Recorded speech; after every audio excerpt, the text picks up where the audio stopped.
SSC 2025 শিক্ষার্থীদের আন্দোলন নিয়ে সর্বশেষ তথ্যগুলো তুলে ধরছি। আজকে টুকটাক আন্দোলন বলতে কিছু একটা হয়েছে। ওরা শিক্ষা বোর্ডের কাছে গিয়েছিল, শিক্ষা মন্ত্রণালয়ের কাছে। সেখান থেকে কিছু তথ্য আমাদের সামনে এসেছে। আন্দোলন যে সকল শিক্ষার্থীরা গিয়েছিল ওরা জানিয়েছে। মূলত আজকে শনিবার ছিল, অনেক জায়গায় কিন্তু ব্যবহারিক পরীক্ষা চলমান ছিল আজকে। তারপর আবার আজকে শিক্ষা মন্ত্রণালয়, শিক্ষা বোর্ডগুলোও কিন্তু অফিস কার্যক্রম বন্ধ এক প্রকার। তো এই জায়গায় যেহেতু শনিবার, সেই হিসাব করে শিক্ষা উপদেষ্টাও ছিলেন না।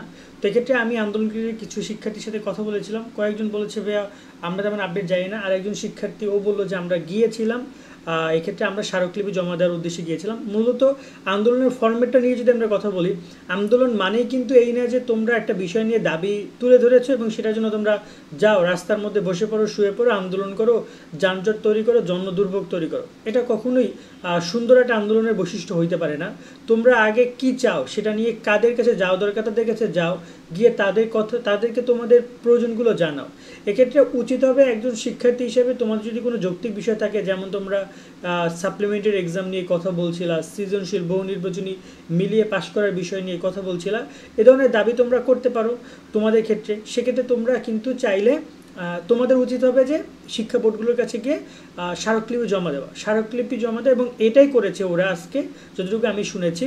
এবং এখানে যে বিষয়টা রয়েছে, স্মারকলিপি জমা দিলে কী হবে দেখো, স্মারকলিপি মানেটা হচ্ছে তুমি কি চাও সেটা তুমি একটি পত্রের মাধ্যমে উপস্থাপন করছো মন্ত্রণালয়ের কাছে বা বোর্ডের কাছে, যেটার প্রেক্ষিতে তোমাদেরকে নিয়ে তারা আলোচনা করবে, তারা বৈঠক করবে। কারণ তোমরা মৌখিকভাবে অনেক কিছু চাইতে পারো, কিন্তু লিখিতভাবে তোমরা কী চাও এটা ইম্পর্টেন্ট, এবং যার উপরই সব কিছু কেন্দ্র করে, যাকে কেন্দ্র করে সব কিছু হবে। বাই দ্য ওয়ে, লাস্ট ব্যাপারটা হচ্ছে এই যে আমি ওদের সাথে কথা বললাম, ওরা বললো যে এটা দুইজন শিক্ষার্থী আমাকে বলেছে যে আন্দোলন করেনি আজকে কোনো প্রকার। 17 তারিখে শহীদ মিনার সহ বিভিন্ন জায়গায় কথা হচ্ছিল, বাট এরকমই কোনো প্রকার কর্মসূচি করেনি। বাট ওরা একটা স্মারকলিপি শিক্ষা মন্ত্রণালয়ের কাছে নিয়ে গেছে, কিন্তু শিক্ষা মন্ত্রণালয় সেটা অ্যাকসেপ্ট করেনি। ওরা বলেছে এটাকে কিছুটা সংশোধন করতে হবে, কিছু ভুলের কথা বলেছে।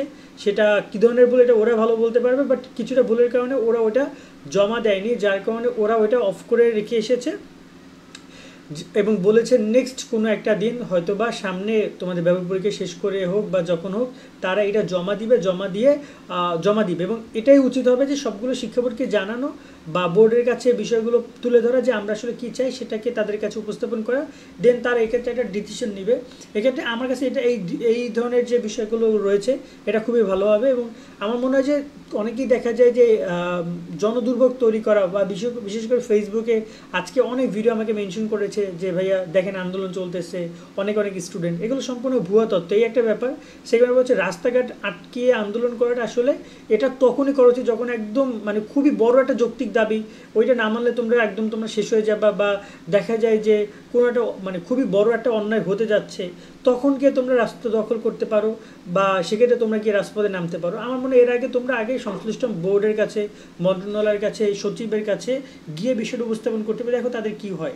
তবে একটা গুড নিউজ তোমাদেরকে আমি এই ভিডিওতে দিয়ে রাখি, সাপ্লিমেন্টারি সিস্টেমটা নিয়ে কিন্তু বেশ পজিটিভ শিক্ষা ব্যবস্থা, সরকার মানে সংস্কার কমিশন যারা রয়েছে তাদের যতটুকু আমি শুনেছি, এক্ষেত্রে সাপ্লিমেন্টারি সিস্টেমটা অ্যাড হইতে পারে। এখন এটা তোমরা এটার অ্যাডভান্টেজ পাবা কিনা পাবা না এটা আমি শিওর না, বাট একটা টাইমে এটা নিয়ে কথা হচ্ছে এবং এটা কোনো এক সময় হয়তো বা আগামী বছর বা তার পরের বছর থেকে এটা চালু হইতে পারে সাপ্লিমেন্টারি সিস্টেমটা, যেটা এসএসসির রেজাল্ট প্রকাশ হওয়ার 1 মাস পরে আবার 1.5 মাস পরে একটা সাপ্লিমেন্টারি পরীক্ষা নিবে। এটা আমি তোমাদেরকে এই ভিডিও দিয়ে জানিয়ে রাখছি।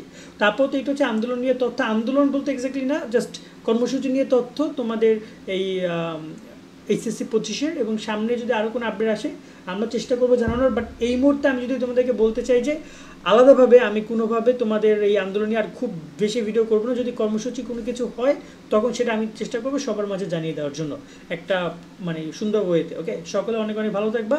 আল্লাহ হাফেজ।